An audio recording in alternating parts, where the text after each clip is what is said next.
La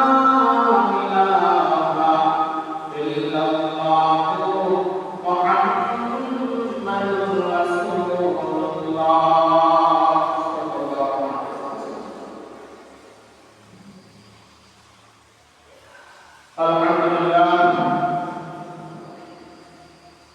আল্লাহ পাক রব্বুল আলামিনের দরবারে অসংখ্য শুকরিয়া যে মহান রব্বুল আলামিন আমাদেরকে আজ পবিত্র ঈদুল আযহা দিনে ঈদের নামাজ আদায় করার উপলক্ষে রব্বুল কারীমের বলেছে কিছু কথা বলার আপনার তৌফিক দান করেছেন এজন্য বলি আলহামদুলিল্লাহ।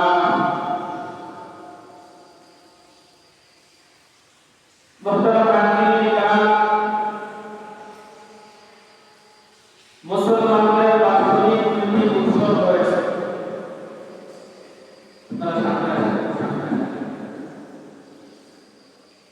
মুসলমানদের বাৎসরিক দুটি উৎসব রয়েছে, একটি নাম হচ্ছে ঈদুল ফিতর, আরেকটি নাম হচ্ছে ঈদুল আযহা। আজ আমরা যে ঈদটি আদায় করব সেই ঈদের নাম হচ্ছে ঈদুল আযহা, অর্থাৎ কুরবানির ঈদ। যে ঈদের মধ্যে পশু কুরবানি করা হয় ওই ঈদের নাম হচ্ছে ঈদুল আযহা। মুহতারাম হাজিরিন ইকরাম, আল্লাহ পাক রব্বুল আলামিনের দরবারে আমরা আল্লাহর শুকরিয়া আদায় করি যে আল্লাহ সুবহানাহু ওয়া তাআলা আমাদেরকে পবিত্র ঈদুল আযহার দিনে ওয়াজিব নামাজ আদায় করার তৌফিক দান করেছেন, এজন্য বলি আলহামদুলিল্লাহ। যারা এখনো রাস্তাঘাটে রয়েছেন, বাসায় বাড়িতে রয়েছেন, অতি সত্বর আপনারা আমাদের পানিরা জামা মসজিদে চলে আসুন। আমাদের মসজিদে যথার সময় ঈদের নামাজ, ঈদের জামাত আরম্ভ হয়ে যাবে ইনশাআল্লাহ। ঠিক ৮টার সময় আমরা ঈদের নামাজ শুরু করব ইনশাআল্লাহ। মুহতারাম হাজিরিন ইকরাম, আজ পবিত্র ঈদুল আযহার দিন, খুশির দিন। আমরা আমাদের যাদের উপর কুরবানি ওয়াজিব হয়েছে আমরা কুরবানি করব, এবং যারা অসহায় কুরবানি করতে পারে নাই এই ঈদুল আযহার মধ্যে তাদের মুখেও হাসি ফুটে। সুবহানাল্লাহ। তাহলে আমরা যেহেতু কুরবানির ঈদ, এই ঈদের মধ্যে পশু কুরবানি করা ফরজ ইবাদতের পর আল্লাহ রাব্বুল আলামিনের কাছে সবথেকে শ্রেষ্ঠ ইবাদত এই কুরবানি করা, রক্ত প্রবাহিত করা।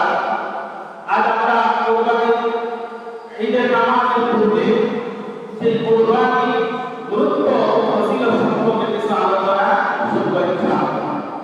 আপনাদের কাছে দোয়া করছি আল্লাহ রাব্বুল আলামিন যেন আমার জবান থেকে কিছু মূল্যবান কথা যেন বের করে দেন, এই কথাগুলো আমার এবং আপনাদের সকলের উপকারে আসে, সকলের হেদায়েতের মাধ্যম বাইরে সকলে বলেন আমিন। মুহতারাম হাজিরিন ইকরাম, কুরবানির গুরুত্ব ফজিলত বলতে গেলে এই সামান্য সময়ে শেষ করা যাবে না। তারপর চেষ্টা করব গুরুত্বপূর্ণ কিছু কথা আপনাদের সামনে তুলে ধরার জন্য। কুরবানির এক নম্বর কথা হচ্ছে যে কুরবানিতে নতুন কোনো বিধান নয়, নতুন কোনো কি বিধান নয়। এটা আমাদের প্রথম আদি পিতা হযরত আদম আলাইহিস সালাম ও আমার হাওয়া আলাইহিস সালামের জমানা থেকে কুরবানি শুরু হয়েছে। তো ইতিহাস পড়ার প্রায় সকলে তারপরে কুরবানির গুরুত্ব পড়তে উদাহরণ করেছে হযরত ইব্রাহিম আলাইহিস সালামের জমানায়। তো আমরা আজকে কুরবানির গুরুত্ব কতটুকু সেটাকে আলোচনা করব ইনশাআল্লাহ। কুরবানির প্রথম কথা হচ্ছে কুরবানি এটা হলো আল্লাহ তাআলা নিদর্শন সমূহের মধ্যে অন্যতম একটি নিদর্শন। বলুন সুবহানাল্লাহ। আল্লাহ রাব্বুল আলামিন পবিত্র কোরআনুল কারীমের ১৭ নম্বর পারা ১৫ নম্বর পৃষ্ঠা সূরা আল-কাহফের ৩২ নম্বর আয়াতে কারীমের মধ্যে বলেন, ওয়া মান ইউআযিম শাআইরাল্লাহ ফাইন্নাহা মিন তাকওয়াল কুলুব। আল্লাহ সুবহানাহু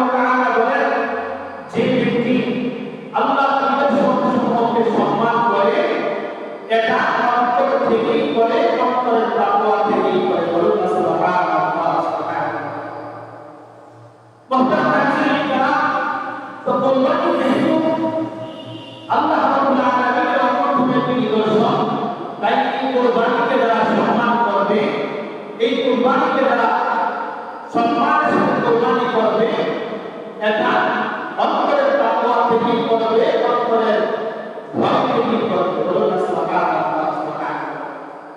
দুই নম্বর কথা হচ্ছে এই কোরবানি আমরা করব কার জন্য? জোরে বলেন, আল্লাহর জন্য। কাকে খুশি করার জন্য?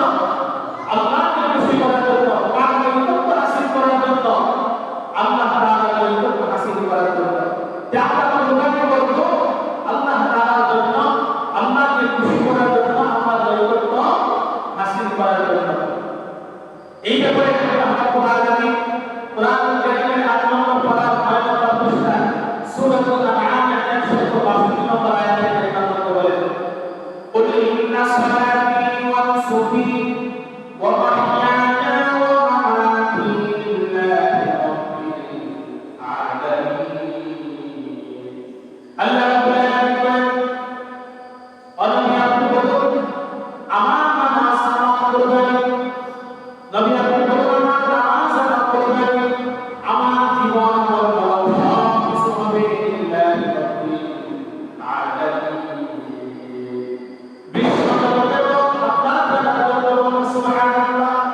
এই কোরবানির জন্য, জোরে কার জন্য? আল্লাহর জন্য। আমার জীবন আমার বল, আমার নামাজ আমার রোজা, আমার জান আমার বরকত আছে, সব কিছু হবে আল্লাহর জন্য, আল্লাহ রাব্বুল আলামিন। এরপর আয়াতের মধ্যে বলেন, লা শারীকা লাহু, এখানে কোনো অংশীদারিত্ব নেই, অবিদারিত মৃত্যু।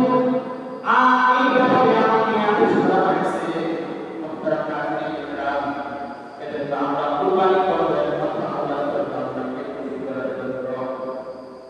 দুনিয়ার কোনো মানুষকে খুশি করার জন্য নয়, কাউকে দেখানোর জন্য আমরা কুরবানি করব না, কার জন্য করব? বলে আল্লাহ তাআলার জন্য। আল্লাহ তাআলার জন্য আমরা কুরবানি করব। এক নম্বর আলোচনা হচ্ছে কুরবানি হচ্ছে আল্লাহ তাআলার মাধ্যমে পরিদর্শন। দুই নম্বর আমরা কুরবানি করি আল্লাহকে খুশি করার জন্য, আল্লাহর নৈকট্য অর্জন করার জন্য, আল্লাহকে সন্তুষ্ট করার জন্য। তিন নম্বর আমরা কুরবানি করি হযরত ইব্রাহিম নবীর সুন্নতকে জিন্দা করার জন্য। কার সুন্নাত ভাই? বলেন, হযরত ইব্রাহিম নবীর সুন্নতকে জিন্দা করার জন্য আমরা কুরবানি করি। আল্লাহ রাব্বুল আলামিন কোরআন কারীমের 23 নম্বর পারা সূরাতুস সাফফাতের 107 আয়াতে আল্লাহ বলেন, ওয়া কাদাইনাহু বিল-যিকরি আযীম। আল্লাহ রাব্বুল আলামিন তাকবীর বলেন, আমি হযরত ইব্রাহিম আলাইহিস সালামকে মুক্ত করে দিলাম একটা মহান পাখির জবানের মাধ্যমে। কি মুক্ত করলেন? হযরত ইব্রাহিম নবী, হযরত ইব্রাহিম আলাইহিস সালাম উনার ছেলে ইসমাঈল আলাইহিস সালামকে পাওয়ার আগে তিনি আল্লাহ রাব্বুল আলামিনের কাছে দোয়া করেছেন, রব্বি হাবলি মিনাস সালিহিন। ইব্রাহিম নবী দোয়া করেছেন আল্লাহ রাব্বুল আলামিনের কাছে, রব্বি হাবলি মিনাস সালিহিন, আয় আল্লাহ আমাকে একটা সন্তান দান করেন। আল্লাহ রাব্বুল আলামিন পয়গম্বর ইব্রাহিম নবীর দোয়া কবুল করে,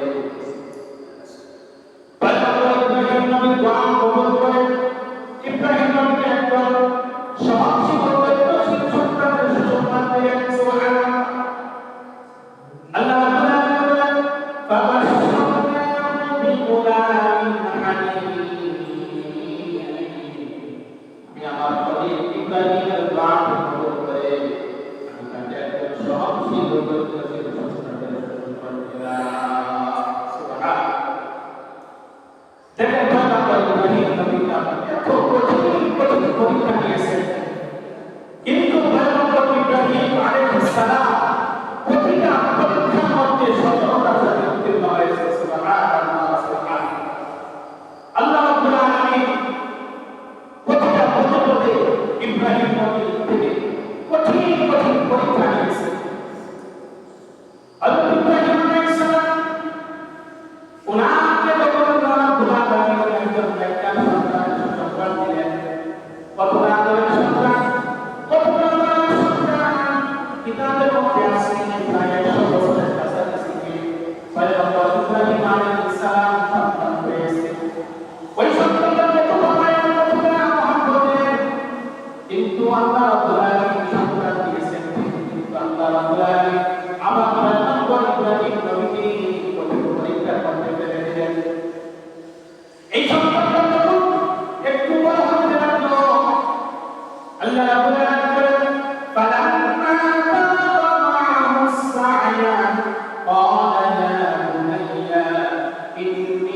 أرى في المنام حضرت ইসমাঈল আলাইহিস সালাম যখন তার বাবার সাথে চলাফেরা করার বয়সে পরিণত হয় পয়গম্বর ইব্রাহিম আলাইহিস সালামের ছেলে হযরত ইসমাঈল আলাইহিস সালাম যখন তার বাবার সাথে চলাফেরা করার বয়সে পরিণত হয়ে যায় আল্লাহ রাব্বুল আলামিন নানা কঠিন পরীক্ষার মধ্যে ফেলে দিয়ে ইব্রাহিম নবীকে আল্লাহ রাব্বুল আলামিন স্বপ্নে দেখাইলেন খলিলামা আপনার সন্তানকে মহব্বতের বস্তুটাকে আপনি কুরবানি করে দিলেন সুবহানাল্লাহ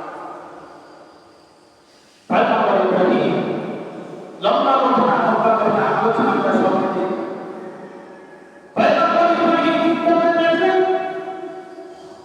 আমার সম্পত্তির মধ্যে সব বস্তুর মধ্যে আমার সন্তানের চাইতে মহব্বত বস্তু নেই সুবহানাল্লাহ আল্লাহর নির্দেশ আল্লাহ সবচেয়ে মহব্বতের বস্তুটাকে কুরবানি করার জন্য পয়গম্বর ইব্রাহিম তার ছেলে ইসমাঈল আলাইহিস সালামকে বললেন قال يا بني إني أرى في المنام يا ছেলে আমি স্বপ্নে দেখেছি إني أرى في المنام أني أذبحك আমি তোমাকে জবাই করছি ফানজুর মাযা তারা ও জাগ্রত সন্তান আবার তুমি চিন্তা করে দেখো ভেবে দেখো তুমি কি করবে তুমি চিন্তা ভাবনা করে দেখো দেখেন ইব্রাহিম নবীকে আল্লাহ রাব্বুল আলামিন স্বপ্ন দেখিয়েছেন নবীদের স্বপ্ন হলো ওহী কিভাবে করে বলেন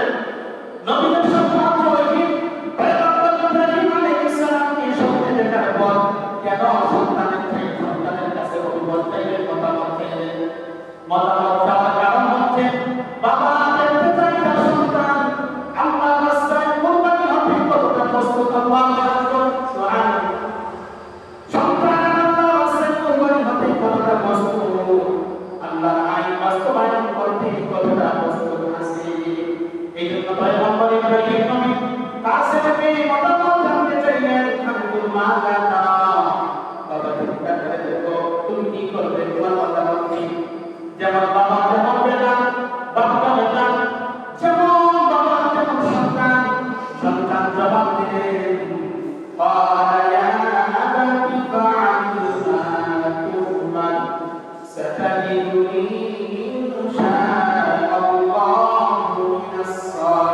الصابرين حضرت ইসমাঈল আলাইহিস সালাম জবাব দিলেন আব্বা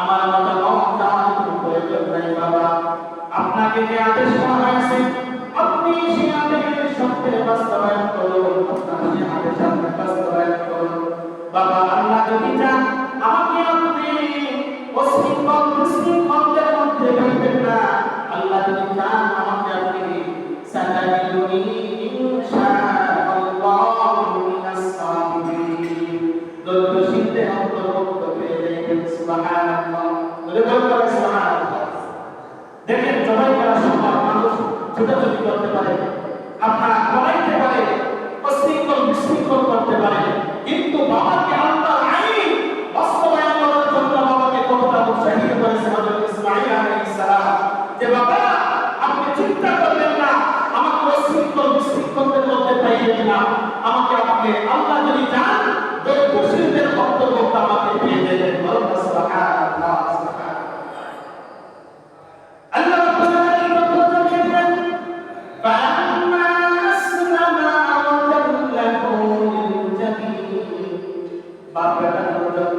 বাবা যেমন ছেলে তেমন দুজন যখন আল্লাহর আদেশের কাছে যখন আত্মসমর্পণ করলেন বাবা ছেলেকে কুরবানি দিতে প্রস্তুত সেটাও কুরবানি বানিয়ে প্রস্তুত হয়ে গিয়েছে দুজন যখন আত্মসমর্পণ করে ফেলল আত্মসমর্পণ করার পর ওয়াতাল্লাহু লিল-জাবিন পয়গম্বর ইব্রাহিম নবী যখন ছেলেকে কাঁধ করে শোয়ায়া দিলেন জবাই করার জন্য এবং সুরিও চাইবেন এমন সময় আল্লাহ আমাকে বলেন ওয়া নাদাইনাহু আইয়া ইব্রাহিম হে ইব্রাহিম কত সাদ্দাকতা দুনিয়া আপনি কি স্বপ্ন দেখেছেন আপনি সেই স্বপ্ন সত্যি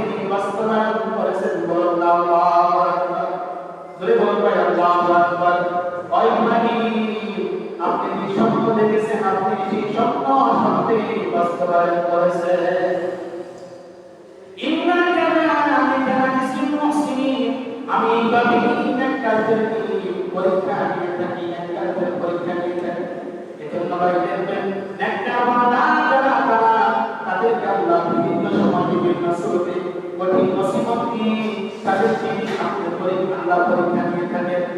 বিভিন্ন ভাবে আল্লাহ পরীক্ষা নিয়ে মুসিবত দিয়ে আল্লাহ তাদেরকে অসুস্থ করে, আল্লাহ তাদেরকে অবমাননা দিয়ে বিভিন্ন ভাবে আল্লাহ তাদের কাছ থেকে পরীক্ষা নেয়। আমার আল্লাহ করতে চায় আমার বান্দা কতটুকু পরীক্ষার মধ্যে সফল হইতে পারে। এই জন্য আল্লাহ পরীক্ষা নিতে জানিয়ে দিলেন, ইন্না কাযালিকা নাজজিল মুহসিনিন। ও আমার এইভাবে নেককার বান্দা নেককারদেরকে পরীক্ষা দিয়ে থাকি। ইন্নাহা লা'লাহুল বালাগুল মুবিন। আল্লাহ রাব্বুল আলামিন বলেন এটা হলো সুস্পষ্ট একটি কঠিন পরীক্ষা।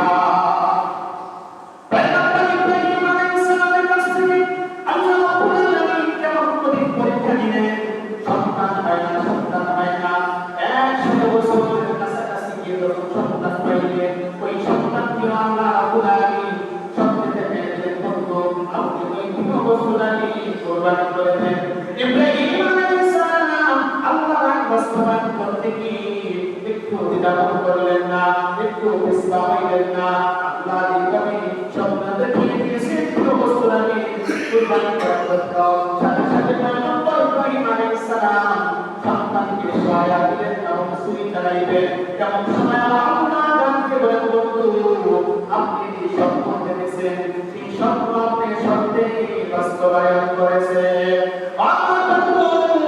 আপনি আর সন্তান জবাই করতে হবে না। আল্লাহ রাব্বুল আলামিন জানিয়ে দিলেন, ওয়া ফাতাইনাহু বিযিবহিন আযীম। আমি জান্নাত থেকে একটি মহান দুম্বাকে পয়গম্বর ইব্রাহিম আলাইহিস সালামের ছেলেকে ওই দুম্বাটাকে জবাই করে আমি আমার খলিল ইব্রাহিমকে তার সন্তানকে জবাই করা থেকে মুক্ত করে দিলাম। আমার বন্ধুগণ, যদি ইব্রাহিম আলাইহিস সালাম তার সন্তানকে জবাই করে দিতেন তাহলে ওই বিধান যদি আমাদের উপর আসত থাকতো তাহলে আমরা কয়জন বাবা আমার আছে নিজের সন্তানকে জবাই করতে পারবেন? এমন একজন বাবা কিন্তু বলেন আমরা হচ্ছে কমজোরি ইমানদার, আমাদের সেই ইমান নেই যে আল্লাহর নাম বাস্তবায়ন করতে গিয়ে নিজের সন্তানকে আমরা কোরবানি করে দেব। সেখানে আমাদের বাবা যদি আল্লাহ রাস্তায় কেউ জিহাদের কথা বলে, বাবা খবরদার ঘর থেকে বের হয়ে যাবে, ঘর থেকে বের হলে গুলিতে মারা যায় না। সন্তানকে কেউ ছাড়তে চায়, আল্লাহ রাস্তায় থাকতে চায়, আমাদের ইমান কতটা দুর্বল। কিন্তু পয়গম্বর ইব্রাহিম নবী ওনার ইমান কতটা মজবুত, আল্লাহ স্বপ্নে দেখিয়েছেন, ওই স্বপ্ন সত্যি তিনি বাস্তবায়ন করেছেন। আল্লাহ রাব্বুল আলামিন বন্ধুকে জানিয়ে দিলেন, বন্ধু আর আপনি সন্তান জবাই করতে হবে না, এই সন্তানের বদলা আমি দুম্বাইনে দিন দুম্বাইনে জবাই করে আপনার সন্তানকে আপনার হাত থেকে জবাই করা থেকে কুরবানি করা থেকে আমি মুক্ত করে দিলাম। এখন থেকে আপনি পশু জবাই করবেন, আর এই বিধান কিয়ামত পর্যন্ত চালু থাকবে। কিয়ামত পর্যন্ত আমরা পশু জবাই করব। সুবহানাল্লাহ, সুবহানাল্লাহ। এই যে ভাই পশু জবাই করা কার সুন্নাত বলে বলেন, জোরে বলেন কার সুন্নাত? পয়গম্বর ইব্রাহিম নবীর সুন্নাত। এই ব্যাপারে আরেকটা হাদিস সুনান তিরমিজি শরীফের হাদিস عن زيد بن أرقم رضي الله تعالى عنه قال قال أصحاب رسول الله صلى الله عليه وسلم يا رسول الله একদিন আল্লাহ রাসূল সাল্লাল্লাহু আলাইহি ওয়াসাল্লামকে সাহাবায়ে কেরাম জিজ্ঞাসা করলেন, ইয়া রাসূলুল্লাহ আবানু ইমান হাদিহি নাবাহি, ইয়া রাসূলুল্লাহ কুরবানি কি আমাদের শরীয়তের মধ্যে নির্দিষ্ট হয়েছে না পূর্বের কোন শরীয়তে এই কুরবানি নির্দিষ্ট ছিল? পয়গম্বর হযরত রাসূল আকরাম সাল্লাল্লাহু আলাইহি ওয়াসাল্লাম বলেন, ক্বালা সুন্নাতু আবিকুম ইব্রাহিম আলাইহিস সালাম। আল্লাহ রাসূল বলেন, এই কুরবানিটা তোমাদের আব্বা একত্ববাদ স্বীকারকারী হযরত ইব্রাহিম আলাইহিস সালামের সুন্নাত। এই হাদিস এই কোরআন আর হাদিস থেকে আমরা বুঝলাম যে এই কুরবানিটা পয়গম্বর ইব্রাহিম নবীর সুন্নাত পশু জবাই করা। এক নম্বর আলোচনা বলেছিলাম যে কুরবানি আমরা করি এটা আল্লাহ তাআলা অন্যতম একটি নিদর্শন। 2 নম্বর আলোচনা হচ্ছে যে কুরবানি এটা আমরা করি একমাত্র আল্লাহকে খুশি করার জন্য, আল্লাহর নৈকট্য হাসিল করার জন্য।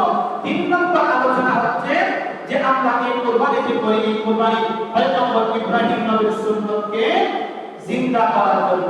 4 নম্বর আলোচনা হচ্ছে যে কুরবানি করি আমরা আল্লাহকে খুশি করার জন্য, আল্লাহর শুকরিয়া আদায় করার জন্য। দলিল 17 নম্বর পারা কোরআনুল কারীমের 17 নম্বর পারা সূরাতুল হাজ্জের 100 সূরাতুল হাজ্জের 36 নম্বর আয়াতে কারিমা মধ্যে আল্লাহ তাআলা বলেন وَلَكُنَّ جَعَلْنَاهَا لَكُم مِّن شَعَائِرِ اللَّهِ لَكُمْ فِيهَا خَيْرٌ আল্লাহ রাব্বুল আলামিন বলেন وَلَكُنَّ جَعَلْنَاهَا لَكُم مِّن شَعَائِرِ اللَّهِ এই যে কুরবানি আমি তোমাদের জন্য করেছি নিদর্শন, আর এই নিদর্শনের মধ্যে রয়েছে লাকুম ফিহা খায়র, আর এই নিদর্শনের মধ্যে রয়েছে তোমাদের জন্য কল্যাণ।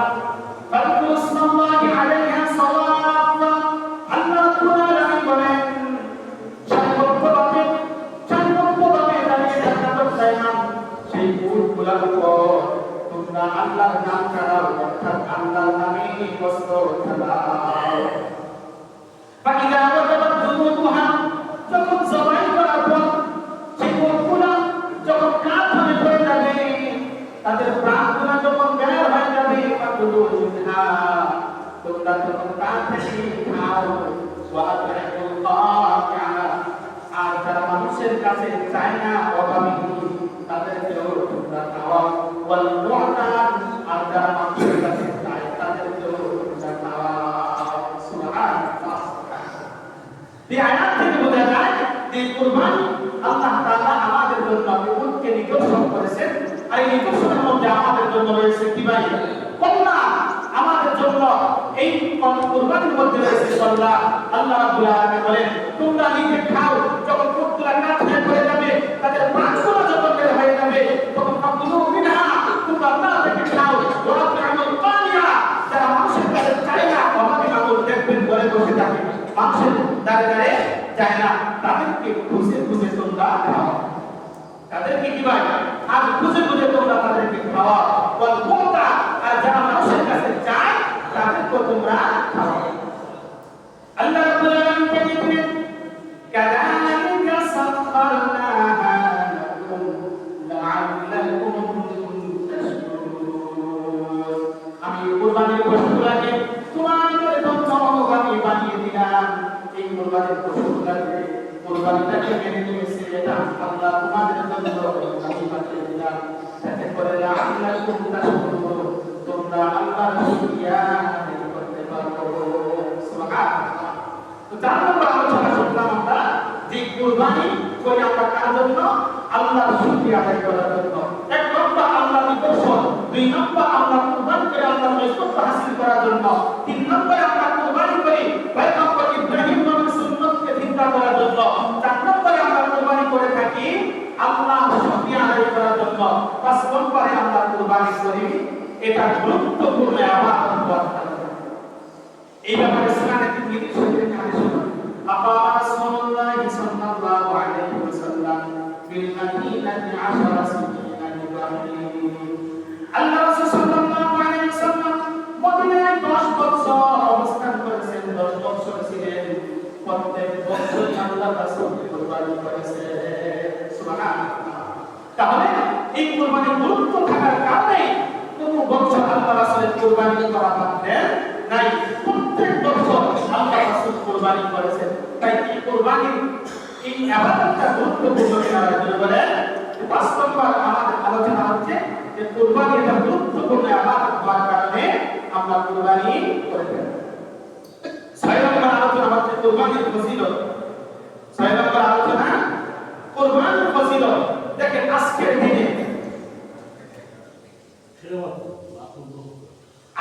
দিনে খুব খেয়াল করে শুনবেন, আজকের দিনে ফরজ ইবাদতের পর আল্লাহ রাব্বুল আলামিনের কাছে সবচেয়ে শ্রেষ্ঠ ইবাদত হচ্ছে রক্ত প্রবাহিত করা। সবচেয়ে শ্রেষ্ঠ ইবাদত হচ্ছে রক্ত প্রবাহিত করা। এই ব্যাপারে তিরমিজি শরীফের একটি হাদিস عن عائشة رضي الله تعالى عنها قالت قال رسول الله صلى الله عليه وسلم ما عمل ابن آدم من عمل يوم النحر أحب إلى الله من إحراق الدم أما عائشة صديقة رضي الله تعالى عنها বলেন আল্লাহ রাসূল সাল্লাল্লাহু আলাইহি ওয়াসাল্লাম ইরশাদ করেছেন বনি আদম এমন কোন কাজ করতে পারে না আজকের দিনে, বনি আদম এমন কোন ইবাদত করতে পারে না আজকের দিনে যা আল্লাহ তাআলার নিকট সবচেয়ে শ্রেষ্ঠ কুরবানির রক্ত প্রবাহিত করার চাইতে। সুবহানাল্লাহ। কুরবানির রক্ত প্রবাহিত করা আজকের দিনে ফরজ ইবাদতের পর সবচেয়ে আল্লাহ তাআলার নিকট সবচেয়ে শ্রেষ্ঠ ইবাদত। সুবহানাল্লাহ। আজকে কুরবানির দিনে ফরজ ইবাদতের পর আল্লাহ তাআলার নিকট সবচেয়ে শ্রেষ্ঠ ইবাদতের নাম হচ্ছে রক্ত প্রবাহিত করা। কুরবানি দেখেন 2 নম্বর ফজিলত, কুরবানির পশু যারা জবাই করবেন এই ক্ষেত্রে 3টা কথা মনে রাখবেন খুব ভালোভাবে। যারা কুরবানি পশু ক্রয় করবেন, যারা কুরবানি করবেন খুব ভালোভাবে 3টা কথা মনে রাখবেন। সূরা তিরমিজি শরীফের হাদিস আল্লাহ রাসূল সাল্লাল্লাহু আলাইহি ওয়াসাল্লাম ইরশাদ করেন ওয়া ইন্নাহু লা ইয়াতি ইয়াওমাল কিয়ামাতি বিকুলুনিহা ওয়া আশআরিহা ওয়া আযলামিহা। আল্লাহ রাসূল সাল্লাল্লাহু আলাইহি ওয়াসাল্লাম বলেন কিয়ামতের ময়দানে সেই কুরবানির সব পশুগুলা তাদের শিং সহ, তাদের পশম সহ এবং তাদের খুর নখ সহ আল্লাহ রাব্বুল আলামিনের সামনে উপস্থিত হবেন। বলুন সুবহানাল্লাহ সুবহানাল্লাহ। তার প্রতিটা অঙ্গের মোকাবেলায় তার প্রতিটা কুরবানির পশু যেই রূপ দুনিয়ার মধ্যে ছিল ঠিক তদ্রূপ ওই রঙের ওই পশুটাই আসলে ময়দানে আল্লাহ তাআলার সামনে উপস্থিত হইবে। ওই কুরবানি গাতা সওয়াব দেওয়ার জন্য আর কিতাবের মধ্যে আসছে ওই কুরবানির পশুটা তার জন্য কুরসিরাতের বাহন হয়ে যাবে। বলুন সুবহানাল্লাহ সুবহানাল্লাহ। 3 নম্বর ফজিলত, কুরবানির যে পশম আছে প্রত্যেকটা পশমের বিনিময়ে আল্লাহ তাআলা ওই কুরবানি দাতার আমলনামায় লিখে দেবেন। বলুন সুবহানাল্লাহ। তিরমিজি শরীফের হাদিস সাহাবায়ে কেরাম বলেন কালু কামালানা ফিহা ইয়া রাসূলুল্লাহ ইয়া রাসূলুল্লাহ, আমরা যে কুরবানির পশু জবাই করি এতে আমাদের কি ফায়দা, আমাদের কি উপকার, আমাদের কি লাভ? আল্লাহ রাসূল বলেন উপকারের শেষ নাই, লাভের শেষ নাই, ফায়দার শেষ নাই। আল্লাহ রাসূল বলেন কালা বিকুল্লি শাহরাতিন হাসানা, প্রত্যেকটা পশমের বিনিময়ে আল্লাহ তোমার আমলনামায় একটি নেকি লিপিবদ্ধ করে দেয়। বলুন সুবহানাল্লাহ সুবহানাল্লাহ। আমরা পেলাম প্রত্যেকটা পশমের বিনিময়ে আল্লাহ নেকি লিপিবদ্ধ করে দেন। 4 নম্বর হচ্ছে কুরবানির পশু জবাই করার সময় যে প্রথম রক্তটা, ভাই খুব খেয়াল করবেন, গুরুত্বপূর্ণ কথা। কুরবানির পশু জবাই করার সময় প্রথম যে রক্তের ফোঁটা বের হয় ওই রক্তের ফোঁটাটা বের হওয়ার সাথে সাথে ওই কুরবানি দাতার জীবনের সব গুনাহ আল্লাহ ক্ষমা করে দেয়। বলুন সুবহানাল্লাহ সুবহানাল্লাহ। নবীজির মেয়ে হযরত ফাতেমা রাদিয়াল্লাহু তাআলা আনহা কে আল্লাহ রাসূল বলেন হে ফাতেমা উমিনা কুদহিকাতিহি, হে ফাতেমা তুমি তোমার কুরবানির পশুটার কাছে যাও, তোমার কুরবানির পশুটার কাছে যাও। আল্লাহ হাদিস বলেন ফাতেমা শোনো, ও ফাতেমা শোনো, এই কুরবানির পশু জবাই করার সময় প্রথম যে রক্তের ফোঁটাটা বের হয় ওই রক্তের ফোঁটা বের হওয়ার সাথে সাথে ওই কুরবানি দাতা জীবনের সমস্ত গুনাহ আল্লাহ ক্ষমা করে দেন। সুবহানাল্লাহ সুবহানাল্লাহ। রক্তের ফোঁটা প্রথম ফোঁটাটা বের হওয়ার সাথে সাথে সব গুনাহ আল্লাহ তাআলা ক্ষমা করে দেন।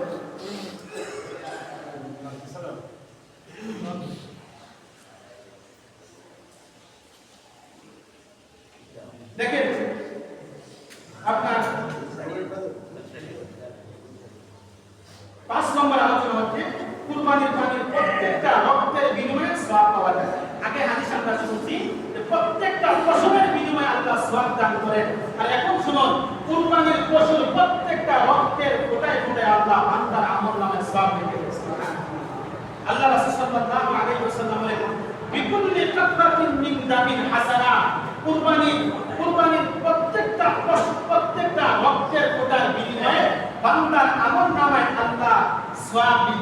করে দেয়। বলুন না সুবহানাল্লাহ সুবহানাল্লাহ।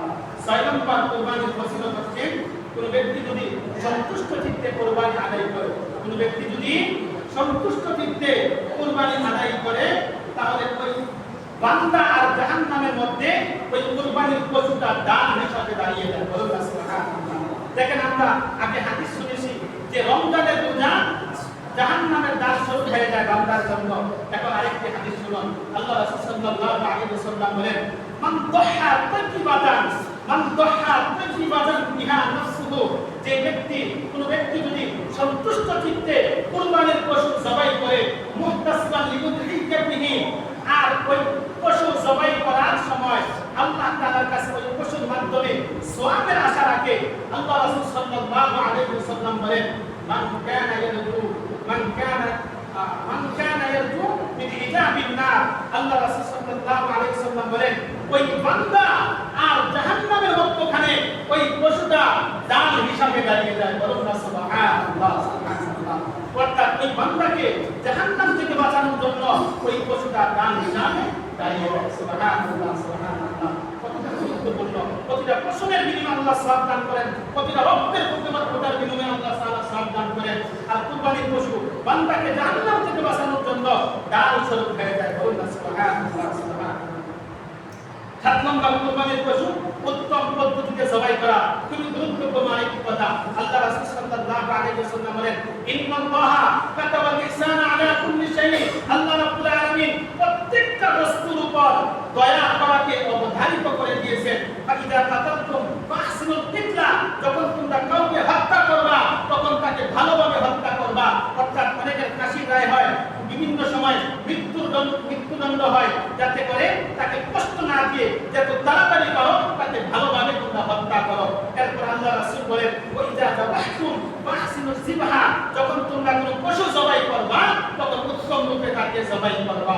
আল্লাহ রাসূল সাল্লাল্লাহু আলাইহি ওয়াসাল্লাম কিভাবে আমরা পশু জবাই করব, কুরবানি করব, ওই পদ্ধতি পর্যন্ত আল্লাহ রাসূল শিখিয়ে দিয়ে গেছেন। আল্লাহ রাসূল বলেন, তোমরা যারা কুরবানি করবা ওই কুরবানির কষ্টটা তোমরা ভালোভাবে ধার করে নাও, যাতে করে ওই পশুটা কম কষ্টে যেন জবাই হয়ে যায়, বেশি কষ্ট পাওয়ার আগে যেন আল্লাহ তার জানটা নিয়ে নেয়। বলুন না সুবহানাল্লাহ সুবহানাল্লাহ। মুহতারাম হাজিরিন কিরাম, 8 নম্বর ফজিলত হচ্ছে গোশত। দেখেন গোশত বন্টন কিভাবে করবেন। অনেকে বলেন হুজুর গোশত জমা করে রাখতে পারবেন কিনা। আমি গত জুমায় বিস্তারিত প্রায় 82টা মাসআলা নিয়ে আলোচনা করেছি। গোশত চাইলে জমা করে রাখতে পারবেন, তবে গরিব অসহায় মানুষদের হক মেরে নেবেন, তাদেরকে দিয়ে যদি আপনার থাকে আপনি গোশত জমা করে রাখবেন, অসুবিধা নেই। এই ব্যাপারে দেখেন সহিহ বুখারী শরীফ থেকে হাদিস শোনাই, قال রাসূলুল্লাহ সাল্লাল্লাহু আলাইহি ওয়াসাল্লাম, ফাকুলু ওয়া আতইমু ওয়াত্তাখিলু, আল্লাহ রাসূল বলেন, তোমরা খাওয়াও এবং জমা করে রাখো। সাহাবায়ে কেরামদের আমল থেকে পাওয়া যায় তারা 3 ভাগ করতেন, একবার নিজের জন্য রাখতেন, আরেকবার আত্মীয়-স্বজনদের জন্য, আত্মীয়-স্বজনদের গরিবদের জন্য, আত্মীয়-স্বজনদের জন্য রেখে দিতেন, আরেকবার গরিব মিসকিনদেরকে বন্টন করে দিতেন। এটা মুস্তাহাব, এটাও আপনারা করবেন। দেখেন এই ব্যাপারে সূরা হাজ্জের 28 নম্বর আয়াতে কারিমার মধ্যে আল্লাহ তাআলা বলেন, ফাকুলু মিনহা ওয়া আতইমুল বাঈসাল ফাকির, তোমরা তা থেকে ভক্ষণ করো, এবং অসহায় দুস্থ বন্ধুদেরকে তোমরা তার থেকে বিলিয়ে দাও, তাদেরকে দান করো, তাদেরকে খাওয়াও। বা এই যে তাদেরকে দেওয়া, তাদেরকে খাওয়া, এটা কোরআন হাদিস দ্বারা প্রমাণিত আছে কিনা বলেন প্রমাণিত আছে কিনা। এজন্য কেউ বকিরি করবেন না, কৃপণতা করবেন না, নিজেই সারা ভক্ষণ করে ফেলবেন। ভাই চাইলে ভক্ষণ করতে পারবেন, কিন্তু গরিব অসহায় লোকরা সারা বছর তো তাদের খেদমত করার সুযোগ হয় না। যারা কুরবানি করেন বছরে একবার তাদের খেদমত করার সুযোগ হয়, তাদের মুখে হাসি ফোটার সুযোগ হয়। এই জন্য ভাই তাদের সঙ্গে কৃপণতা করবেন না, তাদেরকে দিবেন। 9 নম্বর, আমরা যারা কুরবানি করব, শেষ কথা দেখেন সময় নেই, একমাত্র আল্লাহকে খুশি করার জন্য। তার জন্য কুরবানি করব ভাই, আল্লাহকে। আজকের দিনে আল্লাহ রাব্বুল আলামিন বান্দার গোশতের দিকে চাইবেন না। বান্দার গোশত আল্লাহর নিকট পৌঁছবে না, কুরবানির গোশত আল্লাহর নিকট পৌঁছবে না, তার রক্ত আল্লাহর নিকট পৌঁছবে না, সে কত টাকা দিয়ে গরু কিনেছে এটা আল্লাহর কাছে পৌঁছবে না। আল্লাহ তাআলার কাছে কি পৌঁছবে? দেখেন আল্লাহ তাআলা কোরআনুল কারীমের 17 নম্বর পারা সূরাতুল হাজ্জের 36 নম্বর আয়াতে কারিমার মধ্যে আল্লাহ তাআলা বলেন, লা ইয়ানালুল্লাহা লুহুমুহা ওয়ালা দিমাউহা ওয়ালাকিন ইয়ানালুহুত তাকওয়া মিনকুম। আল্লাহ রাব্বুল আলামিন জানিয়ে দিলেন যে আল্লাহ তাআলার কাছে এই কুরবানির গোশত পৌঁছে না, কুরবানির অংশ পৌঁছে না, পৌঁছে শুধু তোমাদের অন্তরের তাকওয়া। তো ভাই, আজকে আল্লাহ তাআলা বান্দার অন্তরের তাকওয়ার দিকে তাকিয়ে আছেন যে আমার বান্দা কার জন্য কুরবানি করে, সে লোক দেখানোর জন্য কুরবানি করে কিনা। আপনি 10,000 টাকা দিয়ে একটা ছাগল, একটা বকরি যদি আপনি কুরবানি করেন, এত সমস্যা নেই, কিন্তু আপনার নিয়তটা সহি লাগবে। যদি এক ব্যক্তি 5 লক্ষ টাকা দিয়ে যদি কুরবানি করে আর তার যদি নিয়ত থাকে যে আমাকে মানুষ বলবে আমি বড় দামি, আমি বড় সম্পদশালী, আমি গরু কুরবানি করতেছি, 5টা 10টা গরু কুরবানি করতেছি, বাজারের সবথেকে সেরা গরু কুরবানি করতেছি, এইরকম যদি তার নিয়ত থাকে, ওই ছাগল যেই বেটা কুরবানি করেছে তার কুরবানি আল্লাহ তাআলার কাছে পৌঁছে দেওয়ার জন্য নিয়ত সহি থাকে। কিন্তু 5 লক্ষ টাকা দিয়ে কুরবানি করার পর ওই কুরবানি আল্লাহ তাআলার কাছে পৌঁছবে না। আল্লাহ তাআলা চাচ্ছেন না আপনার কাছ থেকে যে আপনি 5 লক্ষ টাকা দিয়ে কুরবানি করুন। আল্লাহ চায় বান্দার তাকওয়া। আল্লাহ চায় কি ভাই? বান্দার তাকওয়া, যে আমার বান্দার মনের তাকওয়াটা কেমন, কার জন্য, কাকে খুশি করার জন্য কুরবানি করতেছে। মুহতারাম হাজিরিন কিরাম, আমরা আজকের এই আলোচনা থেকে আমরা জানতে পারলাম, 1 নম্বরে আমরা কুরবানি করে থাকি আল্লাহ তাআলার অন্যতম নিদর্শন হওয়ার কারণে কুরবানি। 2 নম্বরে আমরা কুরবানি করি যে আল্লাহর নৈকট্য হাসিল করার জন্য, আল্লাহকে খুশি করার জন্য। 3 নম্বরে আমরা কুরবানি করে থাকি পয়গম্বর ইব্রাহিম নবীর সুন্নতকে জিন্দা করার জন্য। 4 নম্বরে আমরা কুরবানি করে থাকি আল্লাহর শুকরিয়া আদায় করার জন্য। 5 নম্বরে আমরা কুরবানি করে থাকি এই কুরবানিটা গুরুত্বপূর্ণ ইবাদত হওয়ার কারণে। 6 নম্বর কুরবানির ফজিলত, কুরবানির দিনে ফরজ ইবাদতের পর আল্লাহ তাআলার নিকট সবচেয়ে শ্রেষ্ঠ ইবাদত হচ্ছে রক্ত প্রবাহিত করা। কুরবানির 2 নম্বর ফজিলত হচ্ছে আল্লাহ রাব্বুল আলামিন প্রত্যেকটা পশমের বিনিময়ে বান্দার আমলনামায়, কুরবানিদাতার আমলনামায় সওয়াব লিপিবদ্ধ করে দেয়।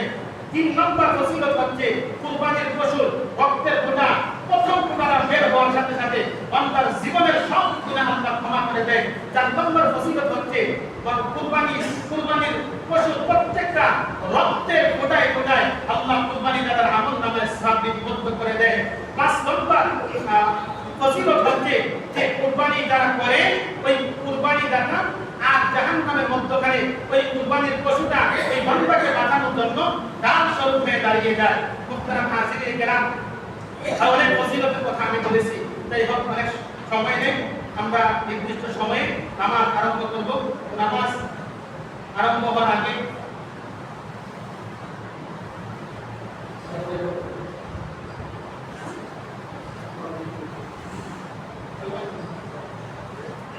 তো যাই হোক ভাই, আমরা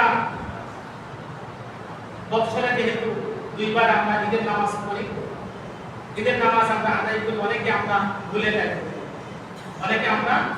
যাই যে জানাজার নামাজের মধ্যে আমরা ঈদের নামাজ আদায় করে দেব। আবার অনেকে রুকুতে চলে যায়, স্মরণ থাকে না। যাই হোক, আমি স্মরণ থাকার জন্য আপনাদেরকে একবার বলে দিই। প্রথমে আমরা ঈদুল আযহা নামাজের নিয়ত করব অতিরিক্ত 6 তাকবীরের সাথে, 2 রাকাত ঈদুল আযহা ওয়াজিব নামাজ ইমামের পিছনে আদায় করতেছি। আল্লাহু আকবার। যদি পারেন এটা নিয়ত করবেন, যদি নাও পারেন এই যে বাড়ি থেকে আসছেন, কি ফজরের নামাজ আদায় করার জন্য আসছেন? জোরে বলেন, কোন নামাজ আদায় করার জন্য আসছেন? ঈদুল আযহা নামাজ আদায় করার জন্য আসছেন, এটাই নিয়ত হয়ে যাবে। নিয়তের শাব্দিক অর্থ হচ্ছে সংকল্প করা, ইচ্ছা কি ভাই? ইচ্ছা করা। আপনি ইচ্ছা করে আসছেন জোহরের নামাজ আদায় করার জন্য না, ঈদুল আযহার নামাজ আদায় করার জন্য। কেউ যদি পারেন বাংলা নিয়ত করতে পারবেন অতিরিক্ত 6 তাকবীরের সাথে, আমি ঈদুল আযহা 2 রাকাত ওয়াজিব নামাজ এই ইমামের পিছনে আদায় করতেছি। আল্লাহু আকবার। বুঝতে পারছেন? আচ্ছা, এবার আসুন ঈদের নামাজ আমরা কিভাবে আদায় করব। একটু খেয়াল করবেন ভাই, অনেকে আবার নামাজে দাঁড়িয়ে সামনের দিকে তাকিয়ে থাকে, আমাদের নজর থাকে নিচের দিকে, সামনের দিকে তাকিয়ে থাকে কেন জানেন? ওই যে ইমাম সাহেব আমি বলতেছি সরকার খেয়াল করে নাই, সে দেখতে সামনের মুসল্লি কি করে, সামনের মুসল্লি যা করে আমিও তা করি। কথা বলেন ঠিক কিনা? এজন্য ভাই খুব খেয়াল করবেন।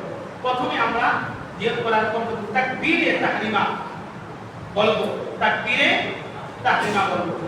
প্রথম তাকবীর ফরজ, তাকবীরে তাহরিমা আমরা বলার পর হাত বাঁধবো। কি বলবো ভাই? হাত বাঁধবো। হাত বাঁধার পর আমরা সানা করব। কি বলবো? সানা। তারপর ইমাম সাহেব হাত ছেড়ে আপনার অতিরিক্ত আরো 3টা তাকবীর দিবেন। দেখবেন আল্লাহু আকবার বলে হাত ছেড়ে দিবেন, হাত বাঁধবেন না। আল্লাহু আকবার বলে হাত ছেড়ে দিবেন, হাত বাঁধবেন না। আল্লাহু আকবার বলে হাত বাঁধবেন। কথা বুঝতেছেন? প্রথম তাকবীরে তাহরিমা আমরা শুরুতেই দিয়ে ফেলছি, বাদে যে 3 তাকবীর দিয়েছি অতিরিক্ত 3 তাকবীর। প্রথম তাকবীর দেওয়ার আল্লাহু আকবার হাত ছাড়বেন, দ্বিতীয় তাকবীর আল্লাহু আকবার হাত ছাড়বেন, তৃতীয় তাকবীর আল্লাহু আকবার বলে হাত বাঁধবেন। এরপর ইমাম সাহেব যথারীতি সূরা কিরাত পড়বেন। সূরা কিরাত পড়ার পর রুকু করবে, সিজদা করবে, দ্বিতীয় রাকাতের জন্য যখন দাঁড়াইবে তখন আবার সূরা কিরাত যথারীতি পড়বে। সূরা কিরাত পড়ার পর রুকু যাওয়ার আগে আরো অতিরিক্ত 3টা তাকবীর। রুকু যাওয়ার আগে দেখেন এখানে শুরুতেই 3টা তাকবীর, যে সানা করার পর এটা দ্বিতীয় রাকাতে রুকু যাওয়ার আগে 3 তাকবীর। রুকুতে যাওয়ার আগে হাত ছেড়ে আল্লাহু আকবার বলে হাত ছেড়ে দিবেন, আল্লাহু আকবার বলে হাত ছেড়ে দিবেন, আবার আল্লাহু আকবার বলে হাত ছেড়ে দিবেন। 3টা তাকবীর হাত ছেড়ে দিবেন। চতুর্থ তাকবীরের বেলা আপনারা রুকুতে যাবেন। কথা বুঝতেছেন? বুঝে আসছে? তা আমরা কিভাবে ঈদের নামাজ আদায় করব? আল্লাহ রাব্বুল আলামিন এত সময় আলোচনা করেছি, এই আলোচনা থেকে যেন আমরা উপকৃত হইতে পারি। আর যারা কুরবানি করব সহি নিয়তে একমাত্র প্রার্থনা করব ভাই আল্লাহ তাআলা। দেখেন আল্লাহ রাব্বুল আলামিন, আমরা আল্লাহ তাআলাকে খুশি করার জন্য আমরা কুরবানি করি। আমরা গোশত খাওয়ার নিয়ত আমাদের নয়, গোশত খাওয়ার নিয়ত আমাদের নয়। তবে আল্লাহ তাআলাকে যেহেতু আমরা খুশি করার জন্য আমরা কুরবানি করতেছি, আল্লাহ আমাদের প্রতি খুশি হইয়া 3 দিন আমাদের জন্য রোজা রাখাকে হারাম করে দিয়েছেন। সুবহানাল্লাহ। যে বান্দা তুমি এই দিনগুলোতে রোজা রাখলে গুনাহ হবে, সওয়াব হবে না, তোমাদের জন্য হারাম, তোমরা খাইতে হবে। সুবহানাল্লাহ বলবেন না? বক্তারা নাচিতে কেরাম। এইজন্য আমরা কুরবানি করব, আল্লাহকে সন্তুষ্ট করব ইনশাআল্লাহ। সবাই হাদিস দিলে সন্তুষ্টভাবে আমরা আল্লাহকে সন্তুষ্ট করে কুরবানি করব। আল্লাহ রাব্বুল আলামিন আমাদেরকে সুন্দরভাবে কুরবানি করার